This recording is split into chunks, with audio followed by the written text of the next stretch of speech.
मुश्किल वक्त में खान साहब को छोड़ के जा रहे हैं। मुश्किल वक्त काफ़ी देर से है, आज से नहीं है। गढ़े में खान साहब ने गिरा दिया जाके पार्टी को, और फैजुल हसन चौहान ने भी ये बात की, मुझे तो पता नहीं था। आपके सामने बात करने में क्या हर्ज है? खान साहब जितनी टीम है, असद उमर और चामुंद कुरैशी, इनके अलावा किसी को मैं इस काबिल नहीं समझता कि मेरे सामने बैठ जाए। अच्छा, मेरे लेवल का है कौन इनमें? इसका जिम्मेदार कौन है? मैं 100% इमरान खान को जिम्मेदार करता हूं। वो मेरे से आगे सीखे सियासत क्या होती है, अगर सीखनी है तो। आपको क्या लगता है कि अलीम खान और जहांगीर तरीन को रोक लिया जाता तो आज ये हालात ना होते? मुझे ये किसी ने बताया कि जहांगीर तरीन ने दोस्तों में कहा कि यार मुझे खान फोन ही कर देना, मेरे पास एक बहाना आ जाए, मुझे खान ने कहा है तो मैं चीज़ें संभाल लूँ। अदम एतमाद फिर आपकी वजह से हुई, आपकी नलायकी से हुई या आपकी तबीयत से हुई, फौज के ऊपर आपने कैसे डाल दिया? अभी जब फिजा बनी है तो आप लोग सारे जा रहे हैं और सारों का स्क्रिप्ट एक ही है। ड्राइवर रॉन्ग ड्राइविंग कर रहे हैं, हो सकता है खैरियत से पहुंच जाए। उसका पहुंच जाना भी इस बात की दलील नहीं है कि वो सही था। 9 मई को तो गाड़ी ठुक गई ना। कि आप लोग इस इंतजार में से कि शायद बनने लगी जाए। हाँ, बंदा कहता है यार ये जो कर रहे हैं गलत कर रहे हैं, लेकिन अल्लाह करे खैरियत से सिरे चढ़ जाए। 9 मई के हवाले से क्या आप राय रखते? 9 मई का जो एक्सीडेंट हुआ है, इसमें ये नहीं कि खान साहब की ख्वाहिश थी, उनकी सोच तो ये थी हम जाके सिर्फ एहतजाज करेंगे, लेकिन गुस्से में आके लोगों ने, आपने देखा कि मॉब में ना आके फौज की गाड़ियां जा रही हैं, यूनिफॉर्म में वहाँ सिपाही बैठे हैं जो हमारे भाई हैं। 9 मई को आप कहाँ थे? मैं तो 9 मई को शायद शरकुशी था, नहीं फैसलाबाद था। आपने एहतजाज रिकॉर्ड करवाया था उसे? नहीं, मैं तो 2-3 दिन तो साफ बात है, मुझे होश ठिकाने नहीं रही। ये सुन के खान साहब गिरफ्तार हो गए? नहीं, खान साहब की गिरफ्तारी जो खान साहब की गिरफ्तारी का गुस्सा नहीं था, जो ये वाकयात हो गए। खान साहब की गिरफ्तारी का तो सिर्फ ये था, स्टाइल गलत था पकड़ने का। तो आपने उस पर एहतजाज रिकॉर्ड करवाया? बिल्कुल, वो तो शायद मेरे ख्याल में मैंने एक ऑन एयर ये बात की। अब मुल्क की और पीटीआई की बेहतरी इसी में है कि खान साहब नहायत बावकार तरीके से साइड पे हो जाएं। शामुद कुरैशी साहब, असद उमर साहब, इनको गो हेड दें। मकबूलियत क्या क्या होगा? मकबूलियत वाली कौन सी बात होती है? देखना तो नेशनल इंटरेस्ट चाहिए। मतलब मैं अगर अपनी मकबूलियत मेरी मकबूलियत मुल्क को जन्नत में ले जाए तो क्या मेरा मकबूलियत ऊपर लेके सोना है? अच्छा। अगर आज ये पीटीआई वाले तौहीन कर रहे हैं तो हम क्या कर सकते हैं? अगर वो नहीं मान रहे, इलेक्शन नहीं करा रहे, क्या फिर मुल्क को आग लगा दें? बर्दाश्त करना है, चुप करके बर्दाश्त करना चाहिए। वैसे अवाम को ये इख्तियार है कि वही हुकूमत मुंतखब करे, और मेरा ख्याल है कि ये ठीक है, लेकिन अवाम से वो नहीं पूछते तो फिर अवाम क्या करे? आग लगा दे। पीटीआई की जितने इवन के चेयरमैन तक हैं, बहुत छोटे लेवल पे भी सियासत कर रहे हैं, उनको भी उन लोगों ने जो है जेल में बंद कर दिया एमपीओ के तहत। आपको कोई इस तरह का मसले का सामना था? हमारे जो साथी हैं इस तरह के कामों में कभी पड़े ही नहीं है। शेख रशीद साहब ने कहा कि यार कोई इद्दत ही पूरी कर दो। अस्सलाम वालेकुम नाज़रीन, मैं हूं आपका मेज़बान अली हमज़ा और आप देख रहे हैं नियो न्यूज़। नाज़रीन, जैसा कि आप लोग जानते हैं कि आजकल पाकिस्तान तहरीक इंसाफ की विकटें गिरने का सिलसिला जारी और सारी है।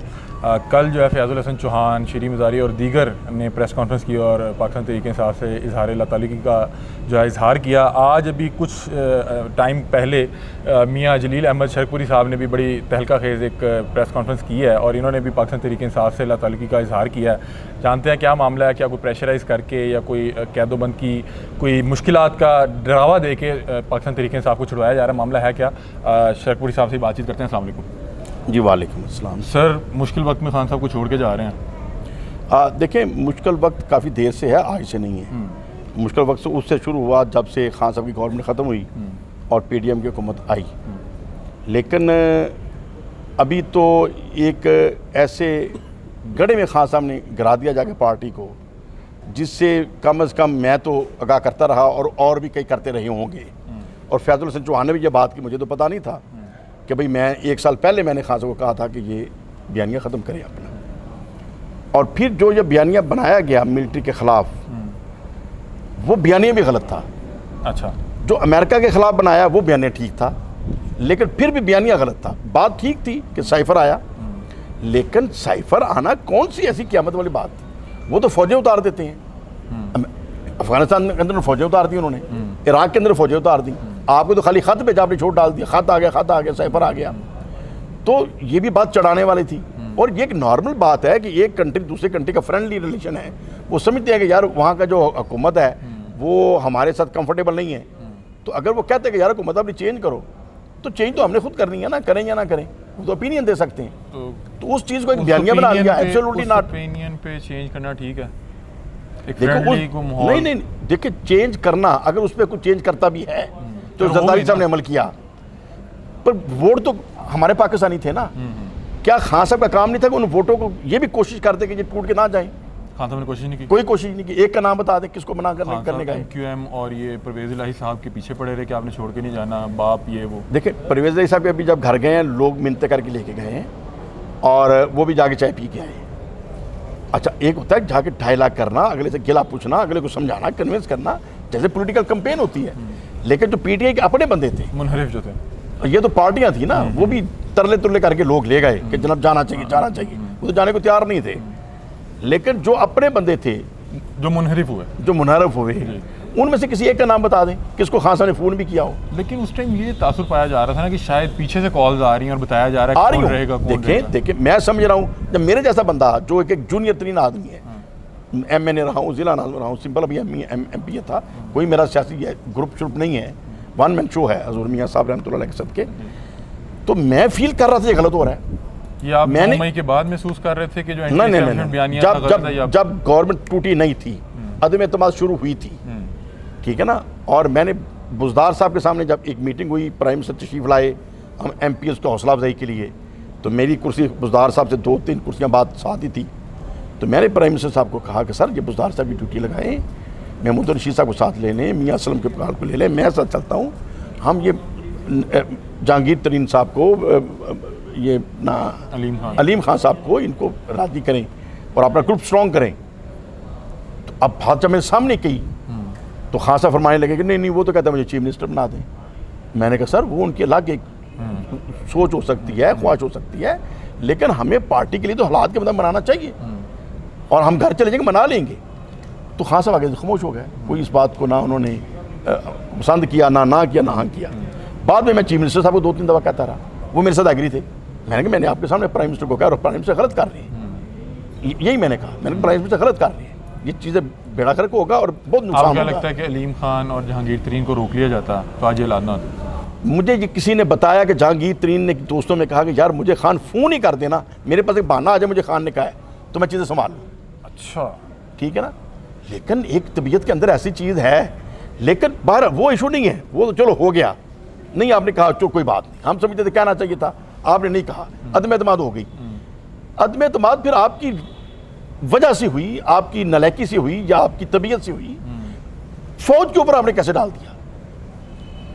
मतलब मेरा इख्तलाफ इससे है कि आपने पाक फौज को जो गली गली कहना शुरू कर दिया, ये जो न्यूट्रल होते हैं, ये जो मीर जाफर होते हैं, आपने बदनामी शुरू कर दी और 1% भी रोल उनका नहीं है। मैं तो खुद फिटनेस हूँ इस बात का। अच्छा शरपुर साहब ये बताएं कि खान साहब सवा साल से बयानियाँ बना रहे हैं, लेकिन अभी जब फ़ज़ा बनी है तो आप लोग सारे जा रहे हैं और सारों का स्क्रिप्ट एक ही है। बात ये है, एक बंदा, हम 4-6 बंदे 10 बंदे गाड़ी में बैठे हैं, ड्राइवर रॉन्ग ड्राइविंग कर रहे हैं, आप भी कह रहे हैं यार गाड़ी तम्बल से चलाओ, आराम से चलाओ, मैं भी कहता हूँ यार गाड़ी आराम से चलाओ, ऐसे ना करो, टोए टेबे आ रहे हो, आगे बच्चे हैं, वो फिर भी स्पीड से जा रहे हैं, हो सकता है खैरियत से पहुंच जाए। अच्छा जाके वो कहेगा भी क्या सारे मोड़ दे, मैं पहुंच नहीं गया, उसका पहुंच जाना भी इस बात की दलील नहीं है कि वो सही था। सही है। अच्छा अब रास्ते में ठुक गई गाड़ी, तो अब कोई सियाना उठ के हमें कहे कि तुम पहले क्यों नहीं उतर गए, भाई नशा जा रहे थे, उतरते कितों। लेकिन तो 9 मई को तो गाड़ी ठुक गई ना, तो अब हम कह सकते हैं कि तेने तो पहले कहना था यार बाज आ जा। इस जो आपने बात की इससे एक और भी वो निकलता है कि आप लोग इस इंतजार में से कि शायद बनने लगी जाए। हाँ, बंदा कहता है यार ये जो कर रहे हैं गलत कर रहे हैं, लेकिन अल्लाह करे खैरियत से सिरे चढ़ जाए। अब लग रहा है कि बनने नहीं लग रहे। अब तो पता लगा गाड़ी ठुक गई, अब तो बनने क्या लगे ना, अब तो गाड़ी ठुक गई। शेख रशीद साहब ने कहा कि यार कोई इद्दत ही पूरी कर जो। वो शेख रशीद साहब सियाने आदमी हैं, उनकी बातें तो ज़्यादा हिकमत और मसलत वाली होती हैं, मेरा तो वो लेवल नहीं है। 9 मई के हवाले से क्या आप राय रखते हैं? खान साहब ने ही ये नहीं, बाकायदा 9 मई का जो एक्सीडेंट हुआ है इसमें ये नहीं कि खान साहब की ख्वाहिश थी, ये एक्सीडेंट ना था ख्वाहिश या ना ही खान साहब की प्लानिंग थी, ना ही तरीके साहब का कोई और बंदा ऐसी प्लानिंग कर सकता है। ये ज़रूर मिस्टेक थी कि फौजी अलामतों के आगे जाके एहतजाज करें, ये भी गलत था। एहतजाज करना गवर्नर हाउस करें जो पॉलिटिकल दफ्तर है, चीफ मिनिस्टर हाउस जाके करें जो पॉलिटिकल दफ्तर है। देखिए IG के दफ्तर के आगे जाके एहतजाज करने का मकसद, IG ने तो वो करना है जो चीफ मिनिस्टर ने कहना है, तो जो असल ताकत है उधर जाएं, पॉलिटिकल ताकत तो वो है। अगर गलत हो रहा है तो पॉलिटिकल लोग गलत कर रहे हैं। अच्छा अब जब उधर गए हैं तो अरसा दराज से जो खान साहब ये मिलिट्री के खिलाफ ज़हन साजी कर रहे थे, तो वो आम बच्चों के ज़हन में, पॉलिटिकल वर्करों के ज़हन में, ख़वातीन के ज़हन में मिलिट्री के खिलाफ गुस्सा आ गया कि ये हम कोई गुलाम है। तो अगर ये लोग हमें गुलाम बनाना चाहते हैं, तो एक रिएक्शन साफियों में और ख़वातीन में, बच्चों में आ चुका था। तो जब उधर ये एहतजाज करने गए हैं, उनकी सोच तो ये थी हम जाके सिर्फ एहतजाज करेंगे, लेकिन गुस्से में आके लोगों ने, आपने देखा कि मॉब में ना आके फौज की गाड़ियां जा रही हैं, यूनिफॉर्म में वहाँ सिपाही बैठे हैं जो हमारे भाई हैं, इससे ज़्यादा तकलीफ क्या होगी। और जब मैं ये सियाने, मतलब अभी आपके सामने बात करने में क्या हर्ज है, रिकॉर्ड भी हो रही है, ऑन एयर भी जाएगी। खान साहब जितनी टीम है, असद उमर और शामुल कुरैशी, इनके अलावा किसी को मैं इस काबिल नहीं समझता कि मेरे सामने बैठ जाए। अच्छा, मेरे लेवल का है कौन इनमें? ये तकब्बर वाली बात है, अल्लाह माफ करे, लेकिन आके क्या कहना पड़ रहा है, इनका विजन क्या है, इनकी पॉलिटिकल सोच क्या है, सियासी तौर पर। बिल्कुल, मैं ये बातें कहता रहा कि यार ये खान साहब जो कर रहे हैं ये गलत हो जाएगा। नहीं, वो तो अफसरों के खिलाफ करते हैं, वो तो अफसरों के खिलाफ कर रहे हैं, एक अफसर के खिलाफ कर रहे हैं, वो बहुत अफसोस। इसका जिम्मेदार कौन है? मैं 100% इमरान खान को जिम्मेदार करता हूं। अच्छा, मतलब कि एक बंदे को अक्ल ही नहीं है, मैं जो बात कर रहा हूं इसका रिजल्ट क्या है। ये सियासतदान है। मुझे खान से मोहब्बत थी, उन चीजों से आज भी मोहब्बत है। खान दिल से बात करता था रियासत मदीना की, खान दिल से बात करता है कि पाकिस्तान का मतलब ला इलाहा इल्लल्लाह, खान दिल से बात करता है कि नबी पाक की सीरत पे चलें, इसमें कोई शक नहीं है। लेकिन ये 100 जो खूबियां हैं, उसके बाद एक ऐसा बलंडर जो कौम को पाश कर दे, क्या वो खूबियां का मतलब ये है कि हम वो चीज़ बर्दाश्त कर दें? वो खूबियां अपनी जगह पर, लेकिन ये चीज़ जो खान साहब ने गलत बयानिया टोरा हुआ था, और मेरे जैसा बंदा बार बार कहता है गलत हो रहा है, गलत हो रहा है, और फिर कई सियाने चीफ मिनिस्टर दफ्तर में बैठे, ओ नहीं, आप कैसे बात करते हैं, वो तो एक अफसर के बारे में कह रहे हैं। आपने शाह महमूद कुरैशी साहब और असद उमर साहब के हवाले से कहा कि वो कदरे बेहतर हैं, तो वो क्या मना कर रहे थे? पता नहीं किया होगा या नहीं किया होगा, लेकिन बहरहाल मैं समझता हूँ कि उनका थोड़ा सा स्टाइल, मैंने जब करीब से देखा है उनको, उनके अंदर मैंने बड़ापन देखा है, ठीक है ना। और बाकी जितने भी हैं, मैं साहब इम्प्रेस किसी से नहीं हूँ, वो मेरे से आगे सीखे सियासत क्या होती है, अगर सीखनी है तो। अच्छा, जो लोग भी छोड़ के जा रहे हैं वो एक ही बात क्यों कर रहे हैं कि खान साहब की तरफ से उकसाया जा रहा था कि ये इस्टेब्लिशमेंट को रख रहे हैं? नहीं, ये तो खान साहब शायद कहते होंगे, मैं तो चूंकि उनके क्लोज सर्किट में नहीं था, तो ये तो कहते होंगे, जो लोग पब्लिक को उकसा रहे थे तो उनको भी कहते होंगे कि इनको रख रहे हैं, और यही उनका गलत चीज़ है जिसे मैं इख्तलाफ करता था। 9 मई को आप कहाँ थे? मैं तो 9 मई को शायद शरकुशी था, नहीं फैसलाबाद था। आपने एहतजाज रिकॉर्ड करवाया था उस दिन? नहीं, मैं तो 2-3 दिन तो साफ बात है, मुझे होश ही ठिकाने नहीं रही। ये सुन के खान साहब गिरफ्तार हो गए? नहीं, खान साहब की गिरफ्तारी, जो खान साहब की गिरफ्तारी का गुस्सा नहीं था, जो ये वाक़यात हो गए, खान साहब की गिरफ्तारी का तो सिर्फ ये होता, स्टाइल गलत था पकड़ने का। तो आपने उस पर एहतजाज रिकॉर्ड करवाया? बिल्कुल, वो तो शायद मेरे ख्याल में मैंने एक ऑन एयर ये बात की कि ये गलत तरीके से पकड़ा गया है। देखिए, वहाँ कोई रश नहीं था, खान साहब अंदर बैठे हैं, आपने गिरफ्तार करना है, बाहर आते गिरफ्तार कर लेते, ठीक है। शीशे तोड़ के जा रहे हैं, अदालतों की तो इनकार रहे हैं, और मैंने बिल्कुल एहतजाज रिकॉर्ड कराया इसके ऊपर कि ये तो अदालत के मुल्क तमाचा मारने वाली बात है। उस दिन ये वाक़या से पहले, खान साहब की गिरफ्तारी के बाद, बहसते PTI के रुकन कोई एहतजाज रिकॉर्ड करवाया था? बिल्कुल, मैं अर्ज कर रहा हूँ, मैंने एहतजाज रिकॉर्ड कराया। कहीं किसी चौक? नहीं, मैंने अपने बयान की हद तक बयान दे के मीडिया के ऊपर फेंका कि ये जो इन्होंने किया है गिरफ्तारी अदालत के अंदर से, ये अदालत की तौहीन की है, और ये पुरअमन तरीके से गिरफ्तार कर सकते थे, और लेकिन ये इन्होंने किया ज्यादती की। उसका रिएक्शन जो आया, ये तोड़ फोड़ का और फौजी अमलाक को, फिर तो दिमाग शल हो गया कि यार ये हो क्या गया है। अच्छा, शरपुरी साहब, आपके हवाले से कुछ है कि आप कभी नून लीग, कभी PTI, कभी इधर कभी उधर, कोई उसी का सिलसिला तो नहीं है? आपने देखा कि मुश्किल वक्त है तो चले? नहीं, मुश्किल वक्त तो बहुत अरसे से था, तो मुश्किल वक्त में क्या फ़र्क पड़ता है। खान साहब के लिए क्या एडवाइस देना चाहेंगे, क्या सियासी मुस्तकबिल देख रहे हैं आप? पहले आपके सवाल का जवाब दे दूँ, मैं मुस्लिम लीग नून में था, 2012 के बाद PTI में हूँ, और किसी जमात में कभी नहीं गया। अब आगे कहाँ जा रहे हैं? आगे फ़िलहाल तो मेरा खामोशी है। देखें, वतन की बेहतरी के लिए जो भी सूरत हाल होगी, कुछ भी डिसीजन किया जा सकता है। खान साहब के लिए कोई एडवाइस, क्या सियासी मुस्तकबिल देख रहे हैं आप? देखिए, खान साहब के लिए मेरी एडवाइस है, जो कुछ उन्होंने हो गया है ना, उनके बयानी की वजह से हुआ है। उनकी प्लानिंग नहीं थी, लेकिन उनका बयानिया ऐसा था जिसने ये हालात पैदा कर दिए।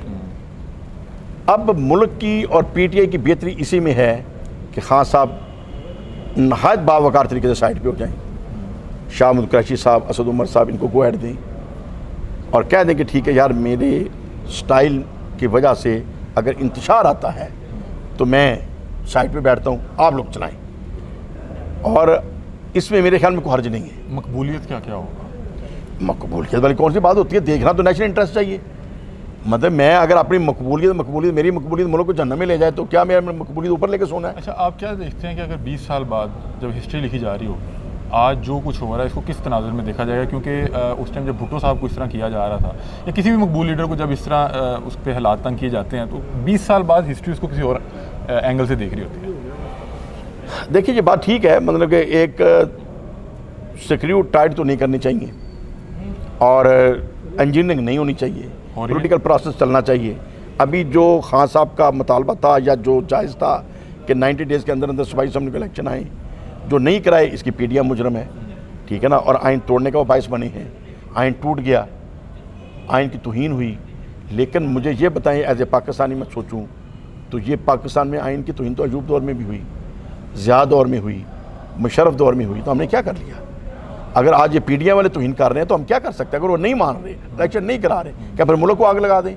बर्दाश्त करना है, चुप करके बर्दाश्त करना चाहिए। वैसे अवाम को ये इख्तियार है कि वही हुकूमत मुंतखब करे, और मेरा ख्याल है कि ये हक ठीक है, लेकिन अवाम से वो नहीं पूछते तो फिर अवाम क्या करे? आग लगा दे। अच्छा, ये लास्ट सवाल है, अब पीटीआई की जितने इवन के चेयरमैन तक हैं, बहुत छोटे लेवल पे भी सियासत कर रहे हैं, उनको भी उन लोगों ने जो है जेल में बंद कर दिया एमपीओ के तहत। आपको कोई इस तरह का मसले का सामना? देखें, नहीं, हमारे शरकपुर शरीफ में अमन है, ऐसी कोई ख़ास अफरा तफरी नहीं है, क्योंकि हमारे लोग चूँकि जो हमारे जो साथी हैं इस तरह के कामों में कभी पड़े ही नहीं है और उसमें इंतज़ामिया भी समझती है, तो उस वजह से तमाम पीटीआई की क़यादत को नहीं उठा रहे थे। नहीं, हमारे शरकपुर शरीफ थाने में कोई ऐसी अफरा तफरी नहीं है। बहुत शुक्रिया जी। तो नाज़रीन, मियाँ जलील अहमद शरकपुरी साहब हमारे साथ मौजूद थे। इन्होंने जो आज प्रेस कॉन्फ्रेंस की उसके हवाले से इनसे बातचीत कर रहे थे। अपनी राय से कमेंट सेक्शन में ज़रूर आगाह कीजिएगा। तब तक के लिए अपने मेज़बान अली हमज़ा को दीजिए इजाज़त। अल्लाह हाफ़िज़।